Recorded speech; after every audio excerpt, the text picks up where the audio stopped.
Howdy-ho, folks. This is Mike, and I've got a few interesting pieces to share with you. And I'm going to tell you some interesting information about what they have in common afterwards. First, this is the Punisher Series 2 trading card set, published by Comic Images in 1992. Now, this one's a lot more common and a lot more affordable and available than the first Punisher trading card series. That one's much harder to find. And I actually have a story about the first Punisher trading card series. So I bought that off someone on Amazon Marketplace, not Amazon, sorry, Facebook Marketplace a year or two ago. $50 mail order. And then when I got it, it stunk. It smelled like it had been in someone's basement forever. And so I have cordoned that off so it doesn't infect anything else. And it's kind of sat in a box somewhere, unable to be enjoyed or added to my collection because it stinks like mildew. Luckily, that's not the case for this set. So you see the top card here has a bit of wear. But overall, the set's not in bad shape, and it collects a lot of the key moments in Punisher War Journal comics, whereas the first series focuses mainly on the main Punisher series. And people don't know this now, but at one time in the late 80s, early 90s, Punisher was a big property and had multiple monthly comics going on. And this was all well before they did a lot of weird reboots like the Franken Punisher one, or the one where Punisher was killed and came back as an agent of heaven with special magic guns. So this is going back, retelling the origin and recapping a lot of the key issues and events in the Punisher War Journal comic series in the early years, and talking about the history of Frank Castle and the storylines. So a lot of great art here from multiple artists. Really nice work.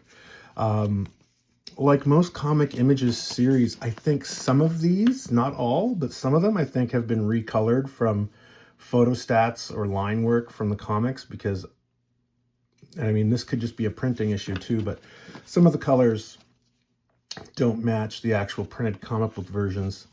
But yeah, all really cool.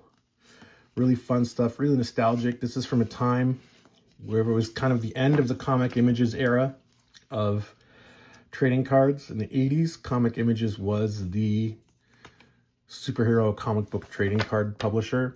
But at the time this was made, Impel was drastically taking over their market and taking over the licenses to their properties. So they Comic Images used to have the Marvel Universe license, and that was taken over by Impel in 1990.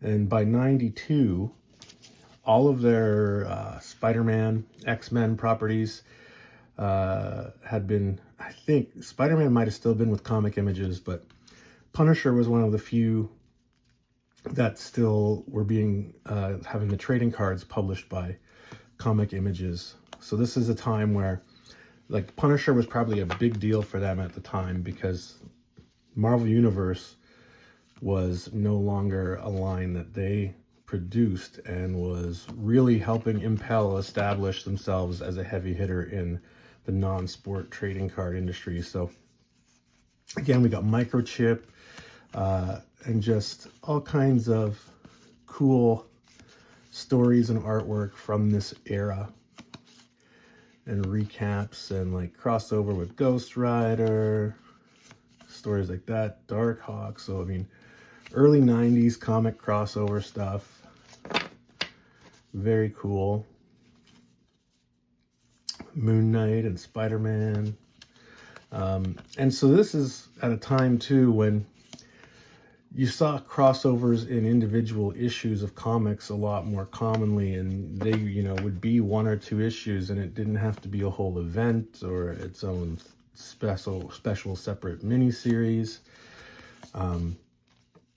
in a way, I feel like the Marvel Universe at that time was much more cohesive and integrated together because characters crossed over Deathlock into each other's comics a lot more easily and frequently. It didn't take a board meeting with 30 people to decide how they would do a crossover, and a character could just kind of wander into the same city as another.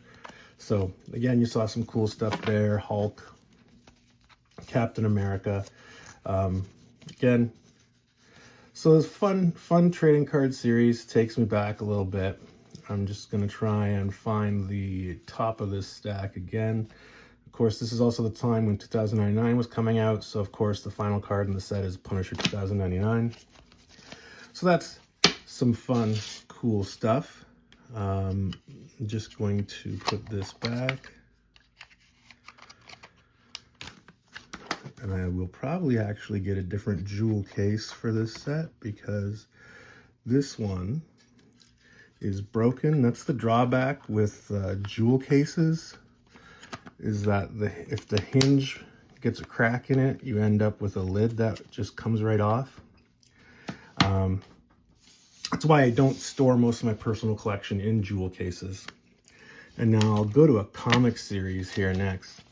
This is Marvel from a few years ago, and this is the Maestro series. And if you're not familiar, Maestro is the villain from the future that the Hulk turns into when he becomes an old man. The first appearance of Maestro was in a Hulk series, which Future Imperfect it's called, and that's where the Hulk goes to the future to fight. He gets recruited by people from the future to fight an evil dystopian ruler who has destroyed all the other superheroes and enslaved the Earth. And when he gets there, he finds out that this villain, this despot, this dictator named Maestro is him when he's older. And so Marvel fairly recently, brought back this character in their own series, and they've explored a few different stories in series with Maestro in the last few years. This is from 2020. That's the Memorial month after Chadwick Boseman died. So that's when this came out. It was 2020. There's Maestro confronting Rick Jones. Rick Jones, obviously an old man by this point, fighting Hercules. So this is the first series, and then of course by the 5th issue, the final issue, he's got his Maestro outfit on.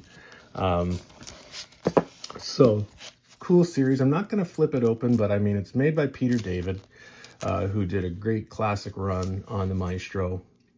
And I think he wrote Future Imperfect, but he did a classic run of Hulk, I should say, not Maestro. Dale Keown contributes artwork in some of these issues as well. In number 2, 3, and 5.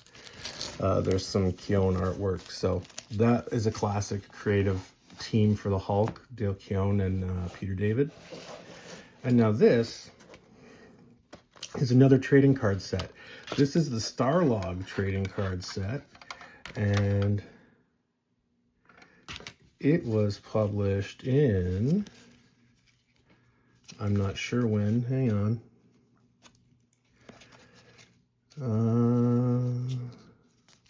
Well, it was mid-80s anyway, and it's all puzzle pieces on the back. That's why I can't find any copyright or release information on it. So let's flip this back around. So this is a collection of all of the early Starlog covers for Starlog magazine. If you're not familiar with it, I believe they're still around. I'm not certain though. Last time I read a Starlog was a few years ago, but this was a sci-fi fandom magazine that talked about entertainment news relating to, obviously, Star Trek, Star Wars, sci-fi in general. War of the Worlds, as you can see, there's James Bond, and it's a special preview of the sci-fi films of 1979. So the magazine goes back a fair bit. The first card is number 6, and I'll explain why shortly. And they're not exactly in order, they kind of, I think they have a theme, because there are 9 card puzzles. The power just went out in my house and back on. Isn't that crazy? The 9 card puzzles on the back make an image from different sci-fi shows. We've got, you know, Luke with Yoda on his back, from issue 40. Superman, because that's considered sci-fi as well. Conan, Blade Runner, the original Blade Runner with Harrison Ford, and so on. Superman 3, E.T. So it's just even Tarzan. So there's a lot of, I mean, their definition of sci-fi is somewhat loose. Ghostbusters, but really cool. Willow. So that's really more fantasy, but you know, who am I to tell them who should be on their covers or they should cover in their magazine? The Michael Keaton Batman. So that would have been from '89. Sorry about the noise from my printer, folks. It's rebooting because of the power going out.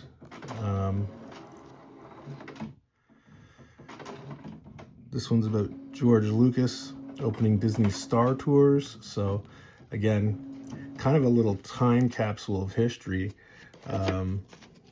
Beauty and the Beast. I used to watch that show on TV when it was new. Ron Perlman, when he was young, was the Beast. One of the few guys that look better in makeup than without it. Alien Nation, RoboCop, Darkman, Ninja Turtles, Robin Hood. All very cool stuff. Terminator 2. And Bill and Ted's Bogus Journey. So again, like I said, sci-fi has a loose definition in this case. And then we get here, and this is an interesting little thing. This is a 4-card promo set that was released before the set came out. This was kind of their proof, the way they solicited orders. And in this case, they just used sci-fi painting art. And so this would have been 93 then.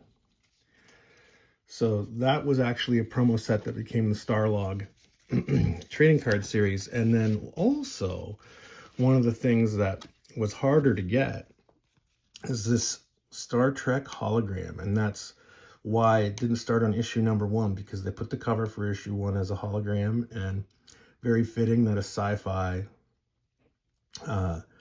magazine is going to have classic Star Trek on the cover of their first issue and then make it a hologram for the trading card set. So that's cool. And then these are also not as common as some of the other cards, and these are